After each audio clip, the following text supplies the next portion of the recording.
Well, our riding is going to be a team sport because it's going to take many members of the House and the Senate working together with all of you, and particularly these young children who are here with us today, really speaking the truth about this sport and this industry and the bond between rider and animal. And I'm excited to be part of this morning, and just to tell you how proud I am to be joined on this effort by Lindsey Graham, who's co-sponsoring the SAFE Act with me in the Senate, along with Senator Blumenthal, Senator Collins, Senator Feinstein, Senator Gillibrand, Senator Heinrich, Senator Menendez, Senator Schumer, Senator Warren, and Senator Whitehouse. And the list is growing of senators concerned about the inhumane and appalled by the inhumane practice of slaughtering horses. Horses are animals that are not raised for slaughter. There are animals in America that we raise for slaughter, and we try to do it as humanely as possible. Horses are not raised for slaughter. They're animals that are raised for sport, for work, for companionship, and sport meaning racing or eventing or hunting, jumping, etc. The bond between a horse and a human is very different than between a cow and a human, or a pig and a human, or a goat and a human. Goats, cows, and chickens are not meant to be raised as companions with the kind of intelligence and trusting nature of a horse. The American people are strongly and emphatically opposed to slaughtering horses. Now, as a horse owner myself, it is not an inexpensive proposition.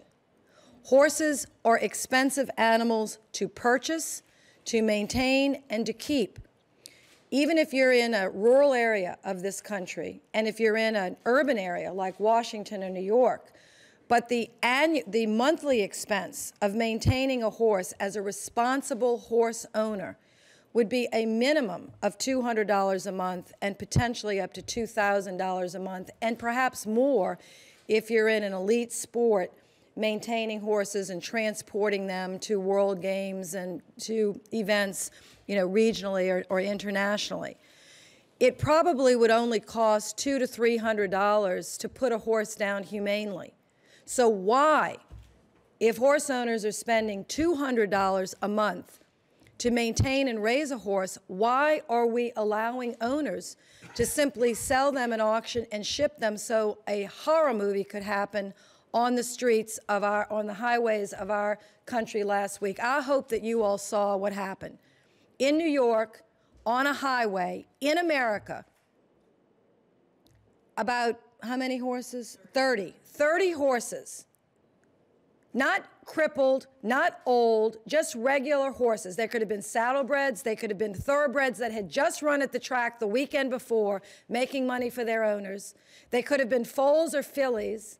30 horses crammed in an unlicensed truck, burned alive in front of children like this on a highway, and could not get the horses out of the back. Don't ask me why. I don't know, maybe somebody threw away the lock or the key. Nobody thought about bringing an extra bucket of water. 30 animals burned alive in America, in New York, on a highway, in front of children and human beings. Why? Because someone can be engaged in this kind of unregulated, discouraging, disgusting business, and we have had enough. Now, I'm going to do everything I can as a United States Senator to end this practice. This isn't about states' rights. This isn't about a business that we need. This industry is a viable, exciting, wonderful industry with much money to be made by people engaged in it, and some of us lose money in the business, but that's our choice as well. It's not easy to make money in the horse business. It's expensive. Some people do, and congratulations to them. But we don't need the slaughter in the United States. Not only is it inhumane and absolutely disgusting and unnecessary, considering that if you can afford to buy a horse, if you can afford to keep a horse for a minimum of a half a year, you most certainly have the resources to dispose of them properly.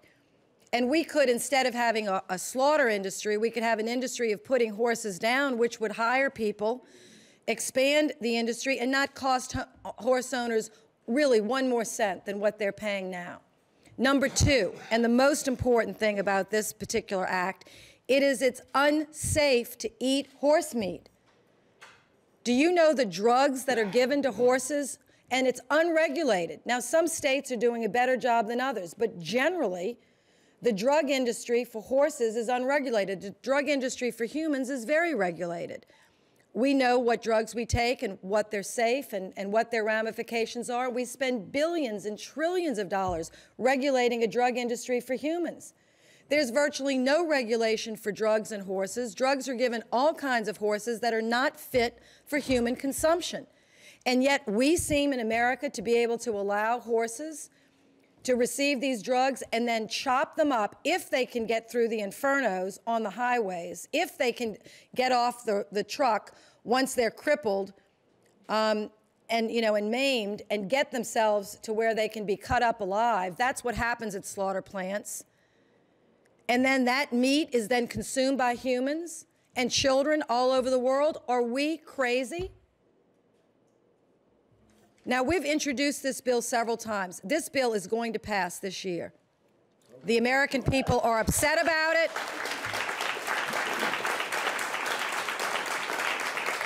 And so I'm happy to lead this effort on the Senate side. I could not have a better and stronger partner than Jim Moran. I want to introduce him from the state of Virginia, has a fabulous horse industry. So does Louisiana. We are proud of our industry. We are extremely proud of our horse owners and our industry. This is a blemish. This is a black mark. This is a terrible implication for this industry. And we're proud of our industry, and we want people to be safe and happy, and it's a partnership between the human and the horse.